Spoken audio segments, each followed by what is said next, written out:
Welcome back to Project Audion, where a coast-to-coast cast of voice talent recreates a classic radio show via Zoom.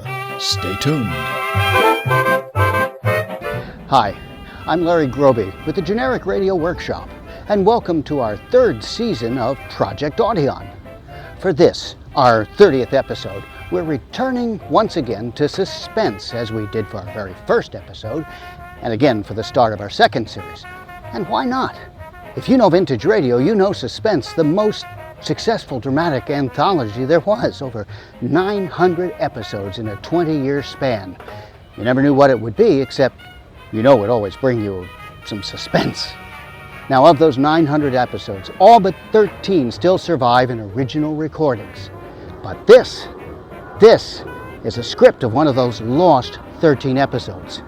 We asked Suspense historian Dr. Joseph Webb which lost show he'd like most to hear, and he picked this one.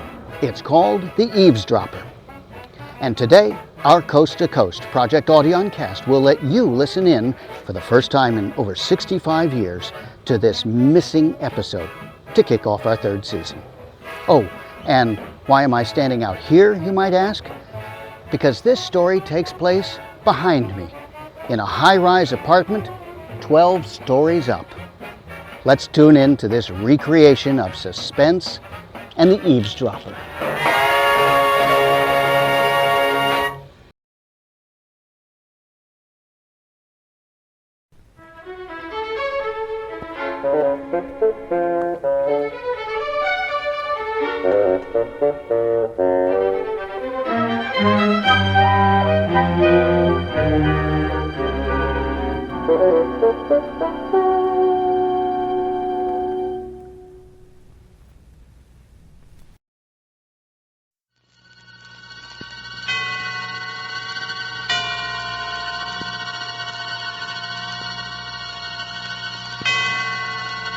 And now, tonight's presentation of radio's outstanding theater of thrills. Suspense.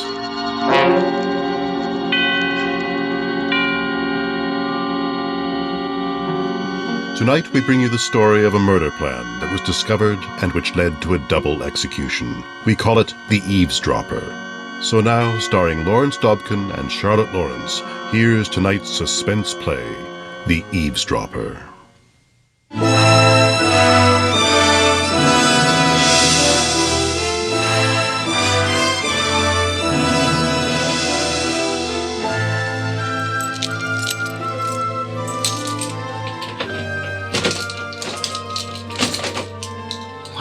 That went very smoothly.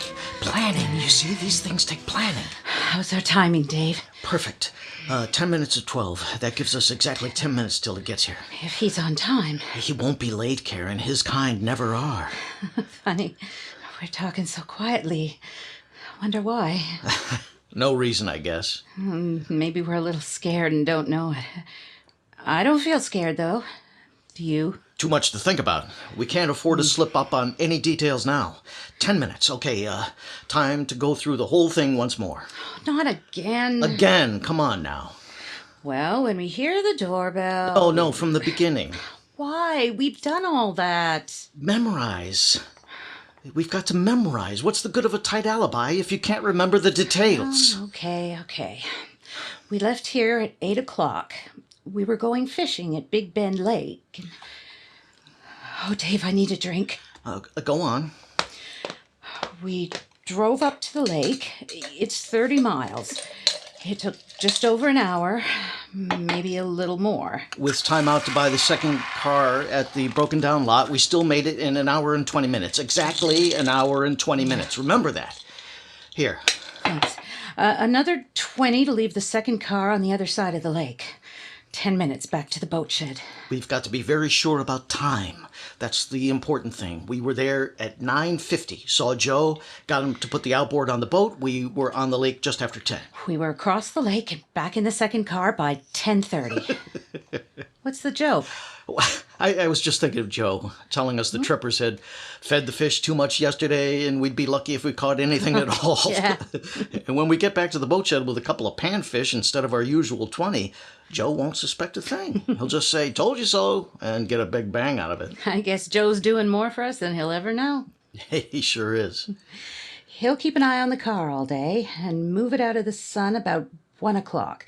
He'll swear to anybody we were on the lake all day. If it ever comes to that, which it won't, there's nothing to connect us with this thing. You think anybody saw us come back in the building? No, I'm sure of that. That's why I planned this thing for the weekend. Most everybody's out of town. It's perfect. Too perfect, maybe. Don't even think like that. Do you have any idea how many murders go undetected every year? Yes, you told me several times. Well, don't forget it. All it takes is careful planning, attention to details. Okay, how about the rest of it? That's your part. I won't even be in the room. I meant afterwards. Well, we'll take him down in the service elevator.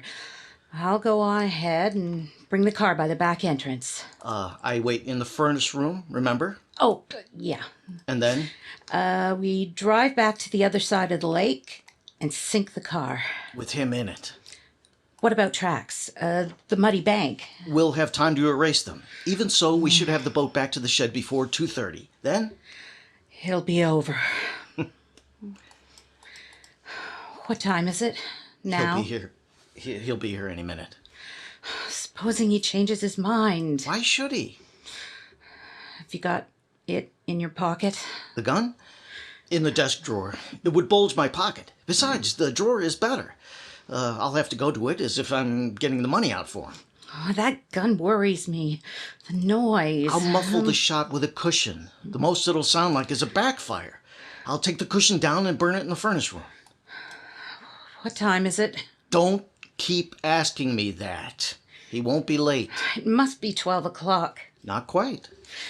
Oh, take a look at the window and see if he's coming. Get a hold of yourself, Karen. I'm all right. You're not. Take it easy. See him? Is he coming? There's no one in the street. Oh, I wish. Go to the bedroom. Stay there. Yeah. My drink. Here.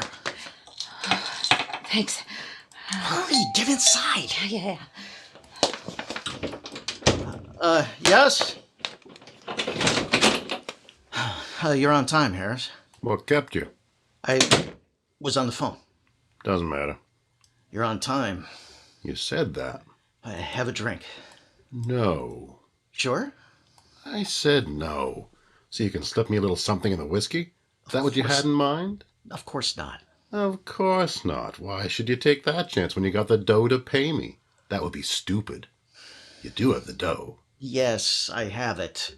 You brought the merchandise? Right here. Show me. Here. All I see is an envelope. It's the same envelope as before, but that proves nothing. There you are. The letters, pages from the account books, receipts, everything. Satisfied? I guess so. All right, so you're through stalling? Hand over the money and let's get this over with. Okay, I'll get it. It's right here. All right, Harris. You just stand perfectly still. Have you gone nuts? Put that thing down. Stay where you are. You're kidding with that thing. You wouldn't have nerve enough to pull the trigger. Is it loaded? Throw the envelope on the table. There. And put your hands behind your neck. You mean like in the comic books? Do what I tell you. Yes, sir. Yeah. Everything seems to be here. Okay, let's quit fooling around. We agreed on a deal. Give me the dough and I'll get out of here. You won't see me again. How do I know you haven't had photostats made of this stuff? I made a deal. I didn't plan on crossing you up. How do I know? You don't. I'm telling you, that's all. You got the stuff. Now give me the 5,000. Anyone know you're here? What kind of a question is that? Answer me! Oh, sure. I told my wife and 6 kids I was going out to shake a guy down for $5,000. Go ahead, Harris, make jokes. I can tune you out any minute from now. Do me a favor. Put the gun down. You're just panicky enough to squeeze one off and make a hole in your foot. Harris, you picked the wrong guy to blackmail this time. That's an ugly word. Hey, what's with the cushion?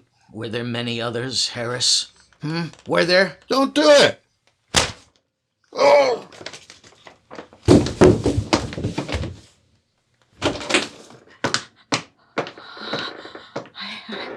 I didn't think he'd look like that. Come on, help me. We have to move fast. What were you talking about all that time? I don't know. At first, I didn't think I was going to have the nerve to go through with it after all. I wish you hadn't. Don't be a fool, Karen. Come on, help me with him. I can't. Don't you crack up on me now. It's done. Don't you see? The rest is easy. I'm sorry. I can't. Yeah, have another drink, then. No, I suddenly got a blinding headache. It's going to burst. I feel dizzy. I don't know why. Take a couple of aspirins, then. Hurry up. Yes, in my purse over there. They're not here. There's some in the bathroom, then. Okay, sit there. Be right back. What's the matter? The door's stuck. Stuck? It never did that before. Let me try. Go ahead. It's locked. Well, it can't be. The key's on the inside. It's locked, I tell you. Shh, shh. What? There's someone in there. In the bathroom. I heard him move.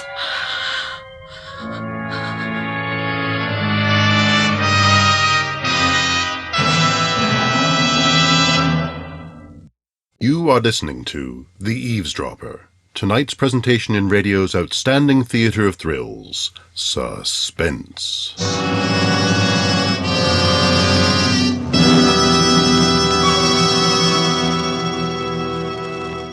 There's no need to be completely frustrated when you read of the lies and distortions about the free world which exists behind the Iron Curtain. You yourself can help tell the truth to these people through the medium of Radio Free Europe, which broadcasts daily to the captive countries. The 1956 drive for funds to support this citizen-sponsored organization has a goal of $1 million to help the voice of truth carry on and grow in its strength and carrying power. You can send a minute of truth behind the Iron Curtain by sending your truth dollars to the Crusade for Freedom, care of your local postmaster.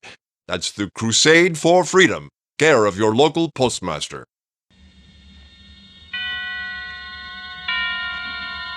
And now, we bring back to our Hollywood soundstage Lawrence Dobkin and Charlotte Lawrence, starring in tonight's production, The Eavesdropper, a tale well calculated to keep you in suspense.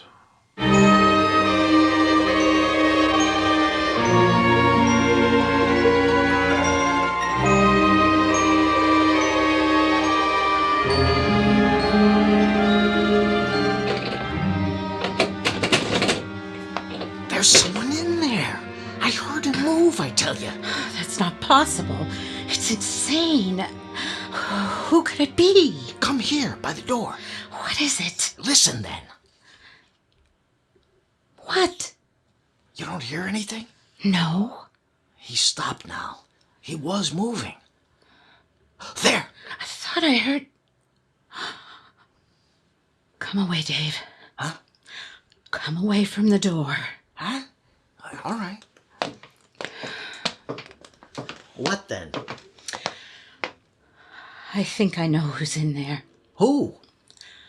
The plumber. Plumber? What plumber? We've been complaining, you remember, about the shower attachment for months now. That's right.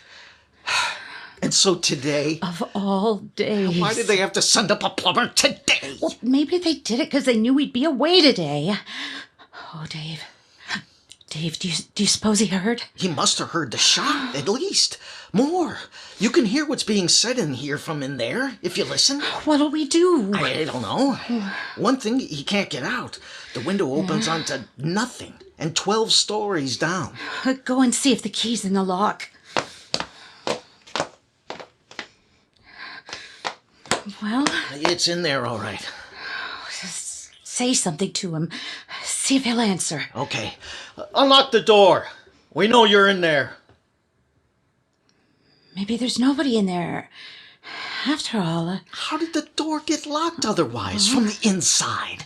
Besides, I heard him. Well, call him again. Hey, you in there. Come on out. Oh, he's probably scared out of his mind. He's going to be more scared before I'm through here. Move over here, where he can't hear us. Yeah. There isn't any way out of there, is there? You know there isn't. Nothing he can use to climb down? Not unless he had a rope with him. We'll figure he hasn't. Okay, then, we gotta get at him. You mean break the door down? I can do better than that. I'll shoot off the lock. Oh, no, somebody'll hear. We'll have to take the risk. Hey, you in there. I'm giving you one more chance to come out. Then I'm gonna come in there and get you. What's that? I don't know. But he's in there, all right. Give me that cushion. Here. No good. You missed the lock. The cushion. I can't see the lock. No. Listen. You hear that? Yeah? He's jamming up the door. Oh, now you'll never get in. Maybe I don't have to. What do you mean? I'm going to try to shoot him through the door. Oh, no, you can't. You Shut can't. up. I know what I'm doing. Wasting your time, pal. Listen. I heard. Shut up. What did you say? I said you're wasting your time. I'm standing in the tub, this end. There's a recess in the wall just here. I'm protected. You heard what he says? I know. Who are you? Name's Bill Withers. Plumber. We can make a deal. I'll make it worth your while. Come on out. No dice, mister. I ain't coming out. And you can't get in. But I've got a window here, and I've been waving a towel out of it. No one's seen me yet, but they will, sooner or later. If he goes to the window again, we'll hear him move. Then I'll be able to get him because he'll be away from the shelter of the wall. Give me that spare clip, Karen.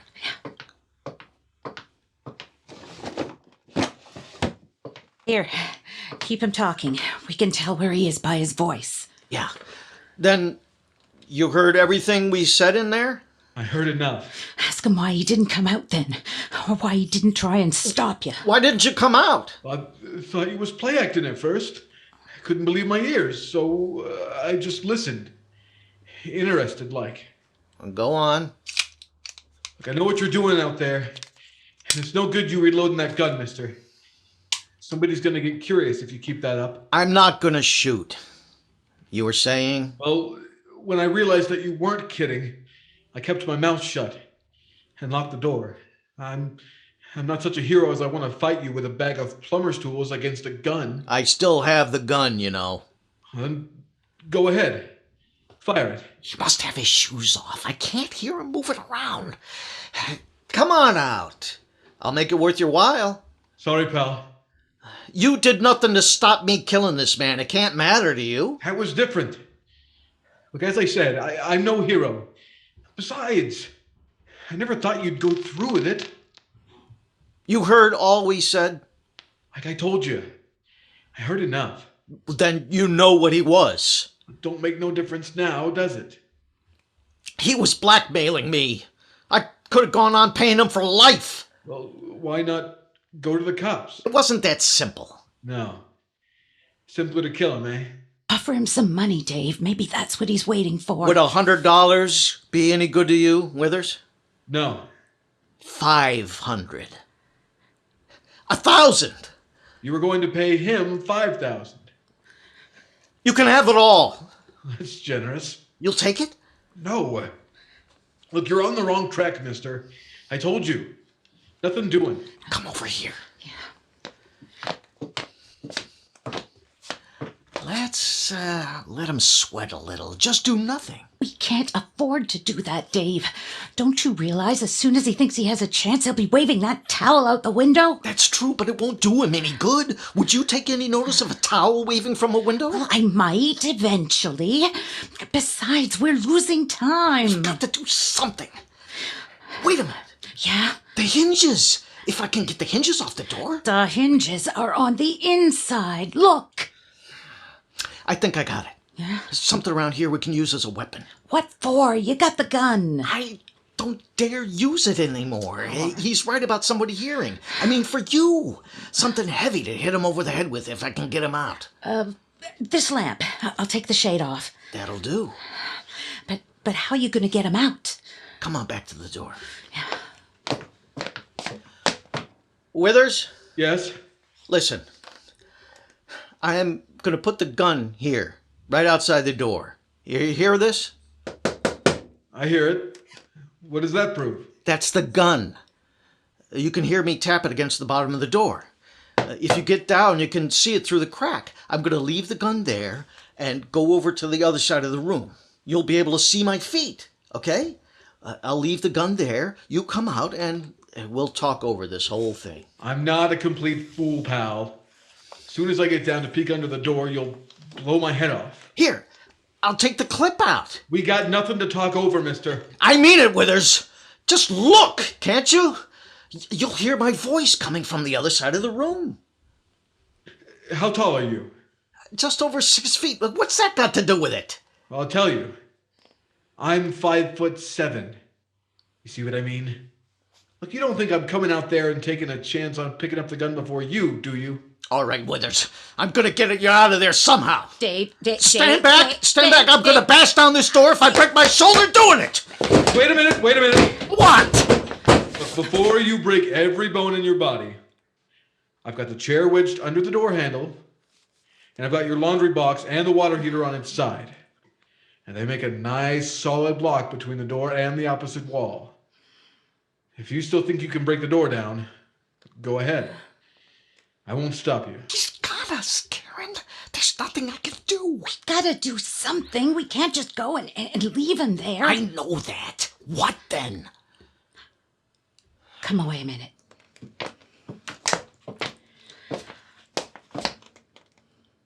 Maybe you could get to the window in there from the outside. I mean, that's possible?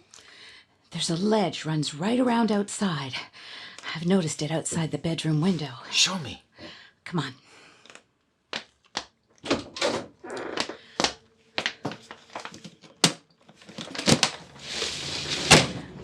Now, look. There, you see? You want me to walk along that? It's this or nothing. I'd have to hang on to the bare wall like a fly. Look, there's that pipe. You can hang on to that at first. When you get to the bathroom, it'll be easy. The window will come about to your waist. All you gotta do is smash the glass and fire. It might be done at that. Wait a minute. Huh? Don't go back in there just yet. We'll have to put on a little scene for him. What do you mean? We have to make him think I've gone, left you here. And we have to make it sound good. Yeah, if he really thinks you've gone, he might come out. I doubt that. You can be ready with the lamp, though, just to be sure. Okay, come on, let's try it. Well, what shall I say? Quiet! I don't hear you. Just follow my cue, that's all. You ready? Ready. Remember, I'm leaving you. You try and stop me. All right, Karen. He has us cold. I'm getting out. And leave me here? You got me into this mess. You can get yourself out. I'm going. No, Dave. No, wait. Slap your hands. Oh! Get out of my way.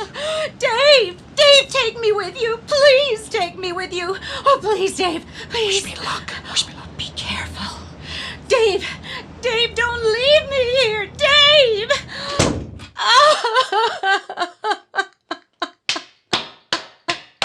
Pretty good show. Nice. Except that it wouldn't have fooled a 2-year-old kid. Look, I know you're still there, pal. He's gone. So you think I'm gonna walk out there? Sorry, lady. Look, you don't have to believe me, but he's gone, I tell you. Well, then why don't you go too? Well, the going's good, but you won't get far. Either one of you. I know.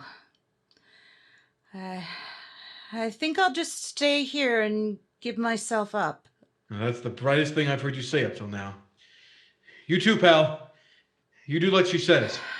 He's gone, I tell you. Okay, lady, okay. What are you doing? Still standing in the tub? No sense in taking chances. No. Look, I'll get my signaling done, don't you worry. I'll pick my moments. Of course, it'll be easy when it gets dark. All I have to do then is switch the light on and off. You think of everything. That's right. Just like your husband. So, we just wait. Is that it? That's it, lady. We just wait.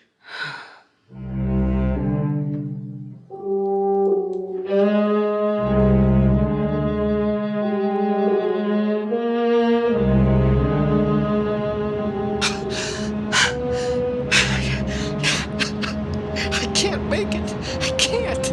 I can't go forward. I can't go back to the window. If I could just reach my right hand as far as this sill there. No, I mustn't look down. I just got to keep myself pressed flat against the wall.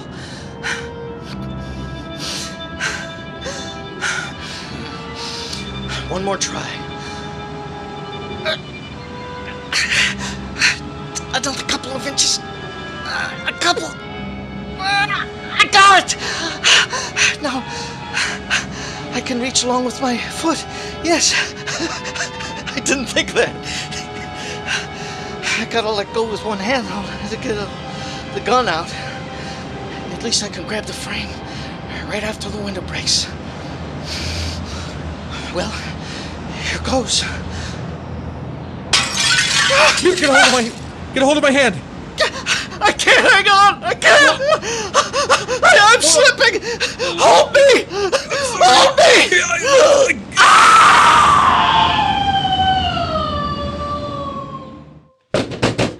What happened? What happened? Well, I might as well come out now, lady. Your husband met with an accident. You killed him. He slipped. Now, you mind if I use your phone? I gotta put a call in. No, don't. Oh, please don't give me away. He killed Harris. I didn't do anything. I know that. I know that. But I have to put the call in just the same. You better stay here, lady. I heard everything, you know? And I can probably do you more good than otherwise. All right. Excuse me.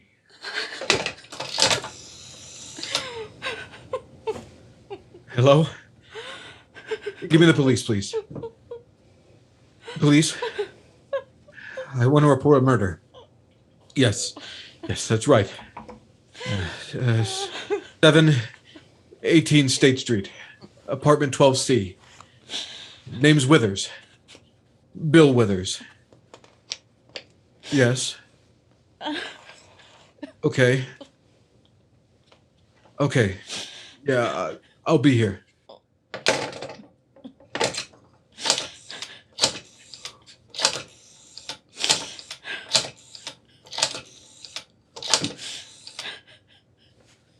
Hello?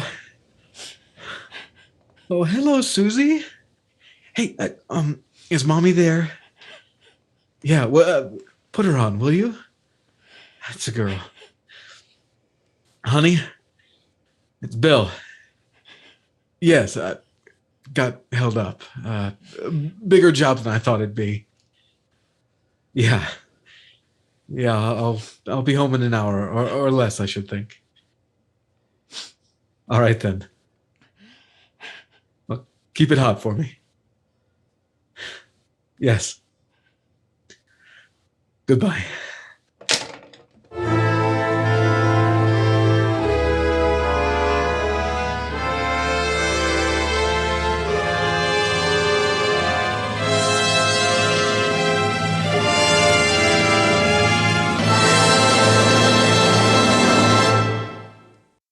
Suspense, in which Lawrence Dobkin and Charlotte Lawrence starred in tonight's presentation of The Eavesdropper. Next week, the story of two small boys who carry death in their pockets. We call it Two Platinum Needles. That's next week on Suspense.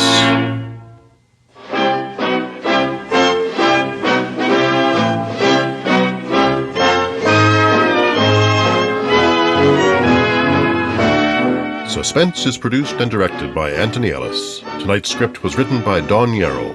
The music was composed by Renee Garrigank and conducted by Wilbur Hatch. Featured in the cast were Herb Ellis and Parley Bear.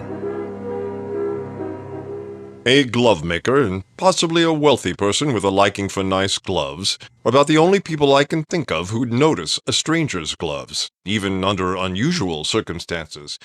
But tomorrow night, as the FBI and Peace and War goes into action again on CBS Radio, someone else turns out to be sharp-eyed about gloves, thereby gives a big break to a reformed ex-convict. Be listening for the FBI and Peace and War tomorrow in its regular Wednesday broadcast on most of these stations. Stay tuned for 5 minutes of CBS News to be followed on most of these stations by The Jack Carson Show.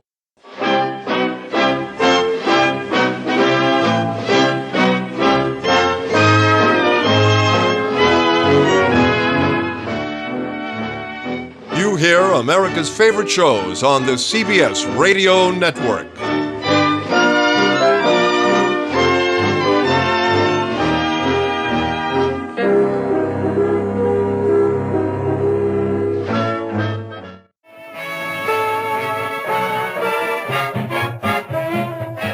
That's another episode of Project Audion, and we hope you enjoyed it.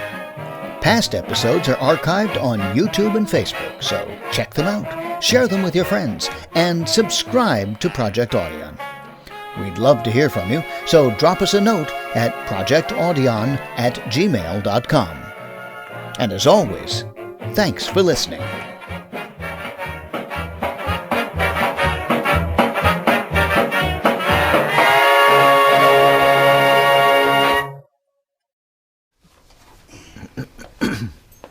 All right, Duane, at the Baz end of 2.0. just at the end of Act 1, if you'll just add the line, "What a revoltant development this is." No, that's when the cop comes and tries to scrape him off the pavement.